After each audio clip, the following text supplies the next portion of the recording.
Balaji robotic rehab hospital.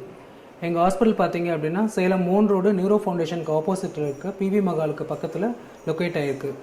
எங்கள் இதில் பார்த்தீங்க அப்படின்னா stroke patient, Parkinson patient, autism குழந்தைங்க, டெவலப்மெண்டல் டிலே இருக்கிற குழந்தைங்க, பெரிஃபரல் நர்வ் இன்ஜுரிஸ் இருக்கிற சிசூஸு, பிரெயின் இன்ஜுரிஸு, இது எல்லாத்துக்குமே ட்ரீட்மெண்ட் வந்து நாங்கள் 3 வருஷமாக கொடுத்துட்ருக்கோம். இதில் பார்த்தீங்க அப்படின்னா எங்களோட ஸ்டைல் ஆஃப் மெத்தட் மேனேஜ்மெண்ட் பார்த்தீங்க அப்படின்னா பீப்புளுக்கு வந்து, அதாவது பேஷண்ட்டுக்கு வந்து அவைலபிலிட்டி வந்து எவ்வளவுமே ரீச்சபிளாக இருக்கணும் அப்படிங்கிற மாதிரி மெத்தடில் தான் பண்ணிகிட்ருக்கோம். எக்ஸாம்பிள் பார்த்தீங்கன்னா ஈவன் ரிசப்ஷன் கூட ஆஃப் த சர்க்கிள் பார்த்தீங்கன்னா நின்றுட்டு பேசுகிற மாதிரியும், வீல் சேர் பேஷண்ட் பவுன் இருந்தால் உட்காந்துட்டு அவங்க வந்து எங்ககிட்ட வந்து காண்டாக்ட் நல்லா ரீச்சபிளாக இருக்கணுங்கிறதுக்காக நாங்கள் டிசைன் பண்ணியிருக்கோம். அதே மாதிரி வந்து சர்வீசஸில் பார்த்தீங்க அப்படின்னா ஐபி மேனேஜ்மெண்ட் வந்து ரூம்ஸ் இருக்குது, 25 பெட்ஸ் வந்து ஐபி சர்வீசஸ் கொடுத்துட்ருக்கோம். அதே மாதிரி ஓபி சர்வீசஸ் வந்து பெயின் மேனேஜ்மெண்ட்டுக்காக பண்ணிகிட்ருக்கோம். Same the wise IP patient வந்து ஒரு ஸ்டேஜுக்கு அப்புறம் வந்து ரெக்கவரி ஆகிட்டாங்க அப்படின்னா டே கேராக வந்துட்டு போகிற ஃபெசிலிட்டிஸ் இருக்குது. காலையில் எப்படி நம்ம ஸ்கூலுக்கு வந்து கிளம்புறோமோ அதே மாதிரி ஸ்கூலுக்கு கிளம்பி லஞ்ச் எடுத்துகிட்டு வந்துட்டு ஈவினிங் இதுவும் முடிச்சுட்டு ஈவினிங் வந்து வீட்டுக்கு போகிற அந்த செஷன்ஸும் டே கேர் ப்ரோக்ராமாக பண்ணிகிட்ருக்கோம்.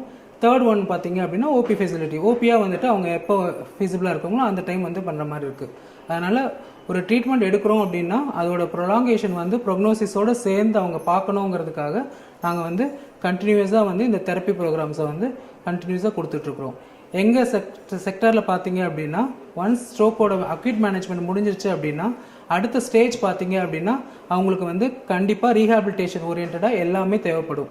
அந்த ரீஹாபிலிட்டேஷன் ஓரியன்டாக physiotherapy, occupation therapy, speech therapy, ஏதாவது ஆர்த்தோட்டிக்ஸ் அப்ளிகேஷன் பண்ணுறதா இருந்தாலும் சரி, 24/7 வந்து நர்சிங் கேரும் சேர்ந்து ஐபி செட்டப்போடு சேர்ந்து நாங்கள் வந்து ப்ரொவிஷன்ஸ் எல்லாமே கொடுத்துட்ருக்குறோம். அதுதான் எங்களோட பெஸ்ட் இதாக இருக்குது. ஒரே ரூஃபுக்குள்ளே உங்களுக்கு எல்லா தெரப்பீஸும் வந்து கன்டினியூஸாக கிடைக்கும். சேம் டைம் வந்துட்டு ஃபேமிலி என்வாரன்மெண்ட்டாக இருக்கிற மாதிரி கிச்சன்ஸும் நாங்கள் வந்து ப்ரொவைட் பண்ணியிருக்கோம். டைனிங், கிச்சன் எல்லாமே வந்து இதில் ப்ரொவிஷன்ஸ் வந்து கொடுத்துட்ருக்கோம். அதனால் வந்து பேஷண்ட் வந்து வீட்டில் இருந்து ட்ரீட்மெண்ட் பண்ணிக்கிற அதே ஃபீலையும் கொடுக்க முடியும். பேஷண்ட்டுக்கும் வந்து வீட்டோட ஃபுட்டு கிடைச்ச மாதிரியும் இருக்கும்.